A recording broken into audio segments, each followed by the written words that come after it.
তোমাদের ডক্টর প্রিয়াঙ্কা। আজকে চলে এসেছি আর একটা খুব সুন্দর থ্রি পিসের কালেকশন শেয়ার করতে।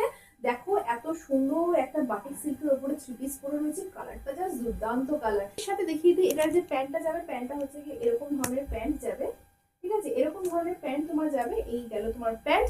আর এর সাথে যাবে তোমার ওড়না, খুব সুন্দর ওড়নাটা, ওড়নাটার মধ্যে সুন্দর করে একটু কাজ দেওয়া রয়েছে, মানে একটু গোল্ডেন ইয়েলো কালার একটু মানে কাজ করা রয়েছে, ঠিক আছে? এই হচ্ছে গিয়ে তোমার ওড়না, আর এই হচ্ছে গিয়ে তোমার প্যান্ট। জাস্ট দেখো লুকটা তোমার ঠিক এরকম ধরনের ক্রিয়েট হবে। ওকে, তো তোমরা এই যে বাটিক সিল্কের যে থ্রি পিসটা পাচ্ছ, থ্রি পিসটা ভীষণই ভীষণই রিজনেবল প্রাইসে পাচ্ছ। প্রাইসটা জানতে গেলে অবশ্যই করেই কমেন্ট করতে হবে। আর তার সাথে তোমাদের বলে দিই, এটা পাবে তোমার এল এক্সেল এবং ডাবল এক্সেল, মানে 40, 42 এবং 44 সাইজে। অবশ্য করেই বুকিং করো 9564078913 এই নাম্বারে। টাটা।